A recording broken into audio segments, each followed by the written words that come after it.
მამა ჩემისთვის ვიყავი ჯერ მე და მე იყო ნუ ყველა დანარჩენი დედამიწის ზურგზე. ანუ რა ვიცი, არ არსებობდა მამა ჩემისთვის აღაცა რომ ეთხოვა და მას არ გაიკეთე. ნუ აი ცოცხალი ყოფილი. ვერასოდეს ვერ დავიწყებდი მე წერა. და რო გაგეგოც.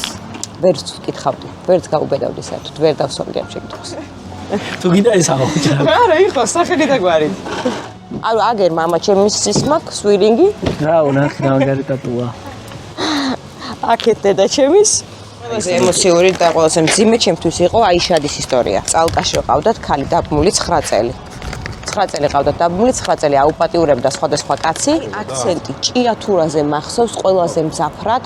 იმიტომ რომ იმდენად აბსურდულ რაღაცას ეუბნებოდნენ, რომ ჭიათურა ყველაზე მაგრად ამახსოვდა. ჭიათურაში ეუბნებოდნენ, გორის სამშობლოსაც შეეხება, გორის სამშობლოდან მოპარული იმდენი ბავშვი ყავს ნაპოვნი, იმდენი ბავშვი მოპარული ბავშვი, რომ რავი ჩვენ როგორც სტატისტიკურად გვაქვს, უკვე 150,000-ზე მეტი ადამიანი ეძებს შულს. ლიკას დედას გამოატანეს სასახლე, ლიკას თავისი საფლავია, ანუ ის ქვა აქვს, გოგო საკუთარი, სადაც ოჯახი მიდოდა კვერცხებს უგორებდა. დღეს მუშაობენ ის ძველი ადამიანები თუ გაქვთ ინფორმაცია? კი.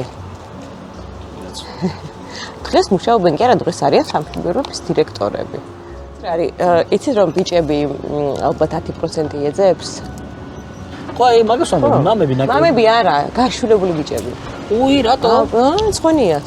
რამდენი ბავშვიც ჩვენ გაშულებული ყავს ნაპოვნი, ამ ბავშვების მამების 80%-მა არ იციან ბავშვების არსებობა. წვადებს წვავდა ეს კაცი, რა და რო ჩაუყვანეს, რომ შენი შვილი და რო უხსნიან, ხდება მიკროინფარქტი დაემართა ამ კაცს, კაცო გადაყირავდა და რომ ყოფილიყო მამის გვერდში დგომა, რა თქმა უნდა, ამდენი გაშულებული ბავშვი არ იქნებოდა. თუმცა მაინც ვინც არის გაშულებული, ყველა არის ბებიის მხრიდან გაშულებული.